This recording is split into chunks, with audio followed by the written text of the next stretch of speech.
Today's news. We are in a very precarious position right now. The reason why is because market indicators and real world developments are suggesting that a big crypto correction and Bitcoin crash is potentially on the horizon. And of course, FUD will run rampant and many will start panicking. As we can see firstly here from Uphold's Director of Research, Dr. Martin Heisberg, hold for it. The worst case scenario, miners shutting down as the pivot to AI fails miserably and Bitcoin price is below profitable.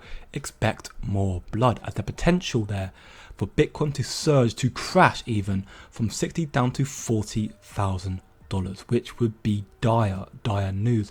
This would be very worrying, and of course, you always need to do your own research, but at the same time, keep this in mind. Remember that Dr. Martin Heisberg is a man who has been employed by Uphold Exchange to have accurate opinions within the crypto space based on what's happening in the market. He knows what he's talking about. Now, of course, many seem to believe that the Mount GOX has a major part to play in this, as Mount GOX is going to begin a $9 billion repayment plan in July next month, which is insane. It's like over half all ETF inflows being negated in just one shot. But again, in the words of Dr. Martin Heisberg, Mount GOX and German-sized Bitcoin selling has nothing to do with this decline. But as Bitcoin dips below 60k, all US miners are now in the red. They have to continue selling all Bitcoin just to make ends meet. This is the worst case scenario we described back in March, because all miner centralization, their actions and economic planning have an outside effect on the price of Bitcoin. What's more, all ETF buyers are now sitting in losses. Wait for them to capitulate and we'll revisit 48k Bitcoin easily. And then by late August/September, job losses will mount rapidly and the Fed will start cutting rates into a dramatically deteriorating economy. Contrary to expectations, stocks will not rally, but the AI dream valuation will finally burst. This is the reality we're sitting in right now. There's evidently a massive increase in selling pressure happening in the crypto market as we speak. Although currently right now it looks like Bitcoin is rallying once again.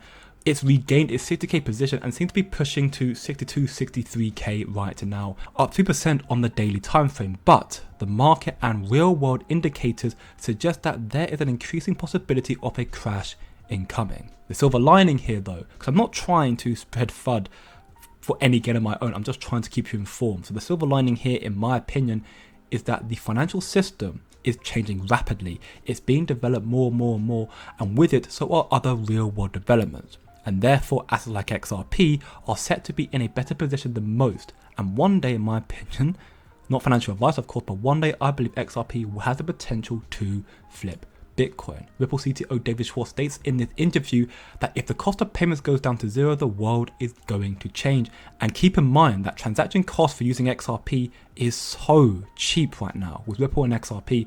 So Ripple have effectively achieved this already with XRP. XRP will do for banking what email did for communication. It will change the world. Take a listen. That is a given. We had a revolution in the physical delivery of goods with the shipping container, which changed globalization, started globalization. We had a revolution in the delivery of information with the internet. But what we don't know is, what is the TCP/IP of money? What is the shipping container of value? We don't know that yet. There's going to be one, though. That is a definite. And that's going to bring changes. And what I also want to get through is that one of those changes that I foresee and that I think is important is that the size of payments are going to shrink, drastically shrink. Many of you people here probably have a job and you probably get paid twice a month or every 2 weeks. Well, why is that? You probably pay bills once a month. Well, why is that? It's because payments are expensive and clunky.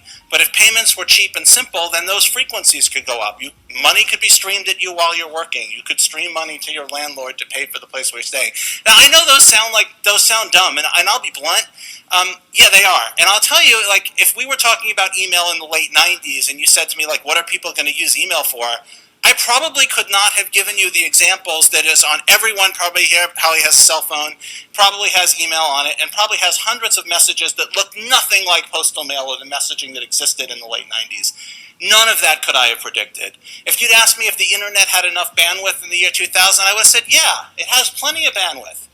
Well, could I have imagined Netflix and on-demand video? That's ridiculous, right? Like, the cost of bandwidth is too high for that. But the internet drove the cost of bandwidth down to zero. And if the cost of payments go down to zero, the world is going to change. And I'm going to explain some of the ways that I think that's going to change and what that means. The world stage has been set. Ripple and XRP's takeover has been pre-planned, and as the market is looking worse for wear, XRP will only continue to solidify their foundation, with the global CBDC project mBridge continuing their growth as Saudi Arabia has now joined. This is big news for XRP.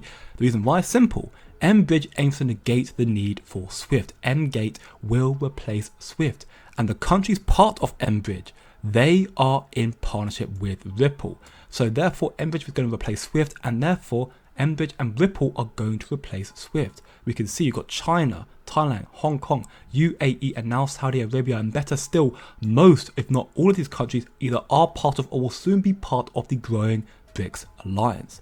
Ripple is going to replace SWIFT. That is another massive reason why XRP is going to flip Bitcoin. Furthermore, XRP has been approved by VARA, Dubai's financial authority. XRP for global money transfers directly from Dubai is now possible. Things are changing rapidly. XRP is being used for cross-border payments as we speak. And over the next year, you will see a super cycle of wealth management allocating into crypto projects. This potential incoming correction is just a bump in the road. It's the calm before the storm, before what will inevitably be the biggest crypto bull run in history, one that XRP will be a leader of, as this new financial system continues to be built. So just call this institutional FOMO for the next year, 2025. Listen closely. And we have a series of surveys we've done with Franklin Templeton, one of the largest asset managers, who's also one of the leaders in crypto development technology. They were the first to launch, as you know, the first on-chain money market fund. They are doing a huge amount in tokenization. They've got crypto SMAs through Eaglebrook. They're really doing a great job. And the surveys we've done have shown really interesting data, Frank. 5 years ago, the vast majority of financial advisors knew nothing about Bitcoin and at the same time hated it. They regarded it as nothing but a fraud, at best a fad. If it wasn't an outright fraud, it was a tulip bulb or a Beanie Baby. The only thing they knew was Mt. Gox and Silk Road, more recently FTX, which all helped to kind of reinforce their views that you need to stay away from this. What they are now shifting toward, however, and this is recent, this is over the past year to 18 months, advisors now recognize that this is here to stay, that it is a big deal, that it is worthy of their evaluation and consideration, and they still, however, don't know much about it. But the trend has turned, and we can thank the development of two things. Number one, the new Bitcoin ETFs that launched in January, and the fact that BlackRock got behind them a year ago. Because BlackRock, being the world's largest money manager with 10 trillion in assets, a huge reputation within the advisory community. And when Larry Fink said it's okay to get in the water, that meant it was okay for advisors around the country. So those two events, which kind of combine into one big one, have changed everything. So today, we've seen in the last 3 months a 70% increase in the number of advisors who say they're going to allocate to crypto within the next year. This is revolutionary. So advisors are now in the mode, Frank, instead of saying it's a fad or a fraud, ignore it. They're now saying, I don't understand it as well as I ought to. I'm not able to answer my clients' questions to the degree they expect me to, and I need to learn more.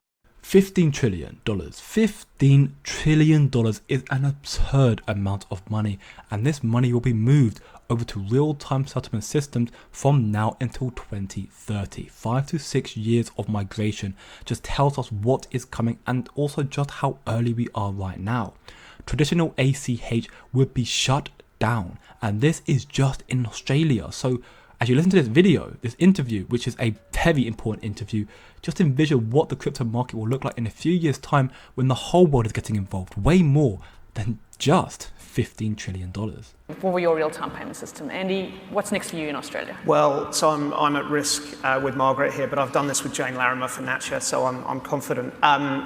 For us, it is this discussion about, do you continue to have an ACH system? And that's not, tomorrow. Yeah. So we've put a target date out that says we could potentially close down the ACH system in 2030. Now that, if you did my maths earlier, that involves a transition of about $15 trillion worth of payments from ACH to real time. I completely agree with Margaret that you've got to see the value for those payments in moving across and for those use cases. And but we've deliberately put that data out to start that discussion, and particularly with large corporate users, large government users. I think that is important. It's also important then about the capabilities of the modern payment systems in terms of their reach. We're about 90% of accounts in Australia, so there's a remaining 10%.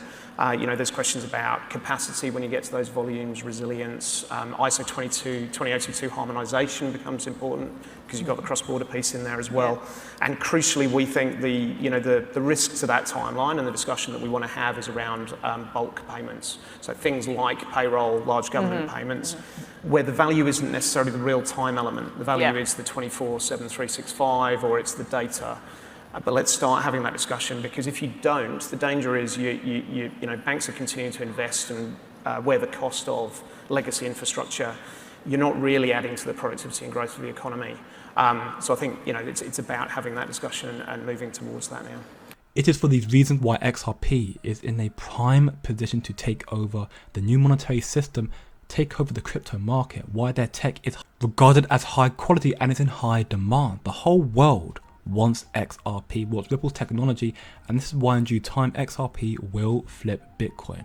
As XRP is doing for money what email did for information. Do your own research and don't look short term, think long term. I'll see you in the next one.